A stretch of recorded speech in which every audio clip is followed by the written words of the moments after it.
박지현이 듣겠습니다. 민주당이 하겠습니다. 방송 스텝 불공정 계약 실태 관련 희망연대 노조와의 간담회를 박수와 함께 시작하도록 하겠습니다.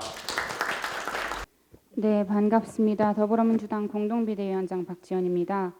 먼저 자리 만들어주신 진성준 을지로 위원장님과 함께 해주신 희망연대 노조 송영수 공동위원장님과 방송 스태프 지부의 김기영 지부장님, 김두영 전 지부장님께 감사드립니다. 희망연대 노조의 박재범 정책국장님과 박혜리 조직국장님, 그리고 이제 공동대책위원회 함께 해주시는 강은희 변호사님 뵙게 되어 반갑습니다. 이한빛 PD가 방송 현장 스태프들의 열악한 노동 현실을 고발하고 세상을 떠난 지 벌써 6년이 지났습니다. 그러나 방송가의 현실이 개선되는 속도는 여전히 너무나 더딥니다. 실제로 제가 방송국에서 만났던 시사 프로그램 작가분들의 현실도 드라마 쪽이나 다를 바 없었습니다. K 콘텐츠의 힘은 세계로 퍼져나가고 있는데 정작 콘텐츠를 생산하는 방송 스태프들은 그림자 속에 머무는 현실을 이제는 바꿔야 합니다. 2019년 고용노동부는 드라마 제작 현장에 표준 근로 계약서를 도입했습니다. 어렵게 합의한 표준 근로 계약서는 3년이 지난 지금까지 현장에서 제대로 쓰이지 않고 있다고 합니다. 참담할 따름입니다. 수십 년차 경력의 외주 작가와 PD조차 계약서 없이 일하는 현실이 오늘날 대한민국의 노동 현실이라는 상황이 부끄럽습니다. 봉준호 감독의 영화 기생충이 제작 현장에서 표준 근로 계약서를 도입한 한국 영화라는 것이 뉴스에 나올 정도로 예외적인 사실이라는 것이 놀라웠습니다. 열심히 외주 제작을 마쳤는데 방송이 결방되어 버렸다고 이미 제작을 완료한 콘텐츠에 대한 임금을 받지 못한다는 건 역시 이해하기 어렵습니다. 콘텐츠 제작을 위해 뒤에서 노력하는 방송 노동자의 삶은 전혀 고려되고 있지 않은 지금의 현실은 분명 개선되어야 할 것입니다. 계약서를 쓰지 않았다고 땀과 정성이 투영된 노동이 없던 일이 되지는 않습니다. 고용노동부는 계약서 작성의 의무와 위반 시 제재 책임을 강화해야 합니다. 신고가 있다면 즉각 처리될 수 있는 체계를 구축해야 합니다. 이제는 K 콘텐츠가 짧은 기간에 방송 노동자의 노동력을 쥐어짜서 만드는 가성비 상품이라는 그런 오명을 벗을 수 있도록 당 을지로위원회와 함께 저도 관심을 기울이겠습니다. 여러분의 말씀을 경청하기 위해 마련한 자리인 만큼 많이 귀 기울여 듣고 대안을 찾기 위해 최선을 다하겠습니다.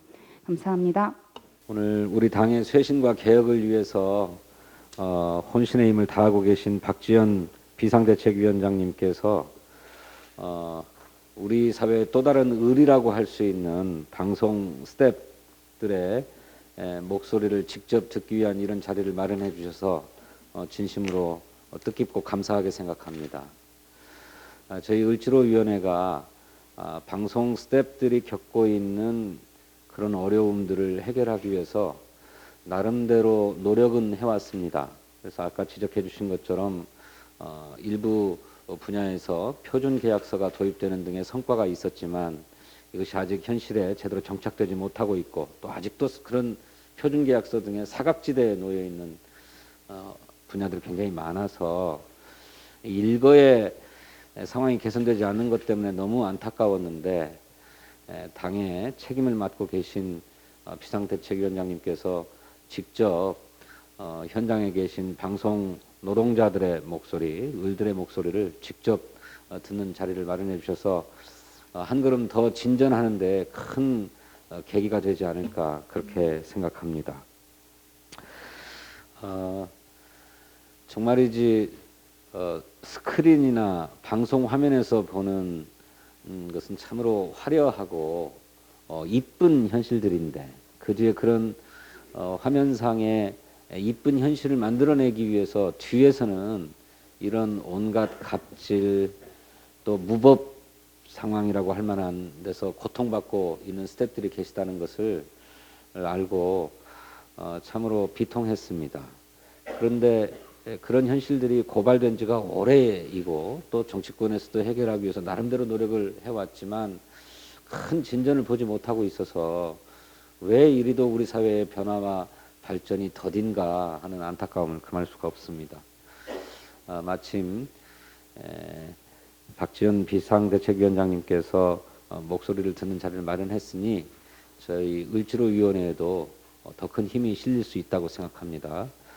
지금보다 더 일신한 자세로 문제를 해결하기 위해서 최선을 다하겠다 하는 약속의 말씀을 올리겠습니다.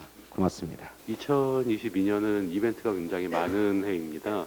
대통령 선거와 지방 선거가 있고 베이징 동계올림픽이 있었고 가을에는 항저우 아시안게임이 있고 또 겨울에는 카타르 월드컵까지 있습니다.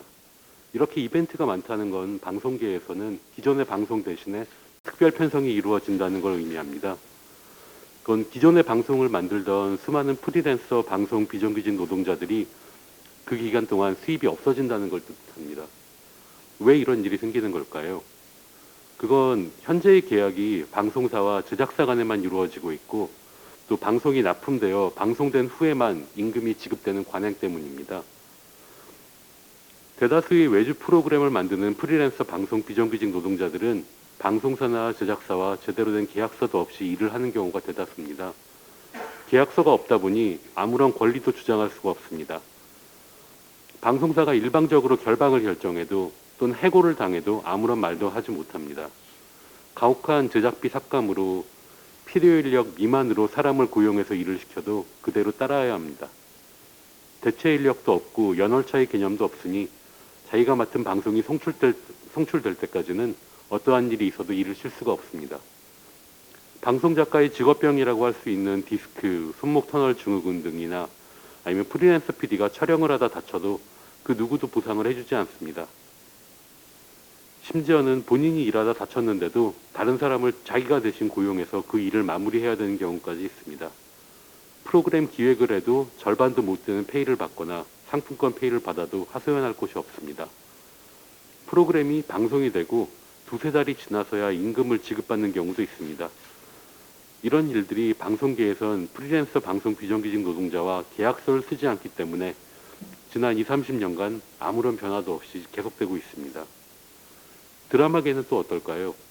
최근에 오징어 게임, 파친코 등과 같은 한국 콘텐츠가 세계 시장에서 인기를 끌고는 있지만 후진적인 수익 분배 때문에 모든 수익은 OTT에서 가져갈 뿐 한국의 제작사들과 제작 인력들은 OEM 하청업체나 마찬가지입니다. 여러 번의 고용노동부 조사와 여러 법원 판례들은 드라마 스태프들을 노동자라고 인정을 했습니다.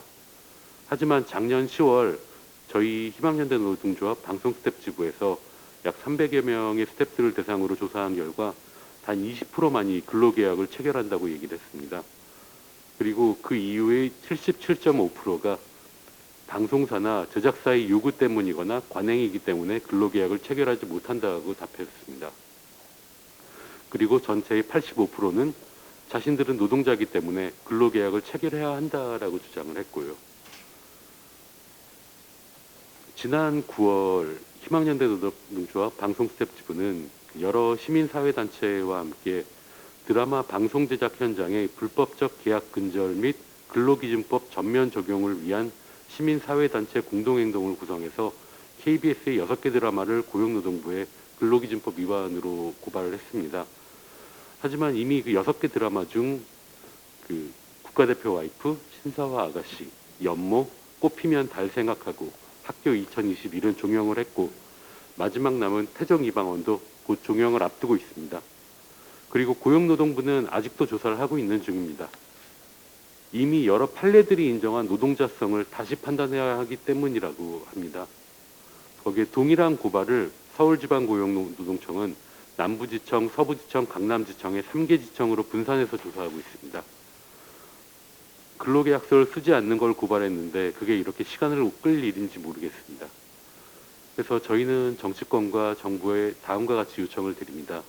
첫째, 외주 인력을 포함한 프리랜서 PD와 작가의 실태 확인을 위한 조사가 필요합니다. 둘째, 계약서 작성 의무화를 위한 제도 개선이 필요합니다.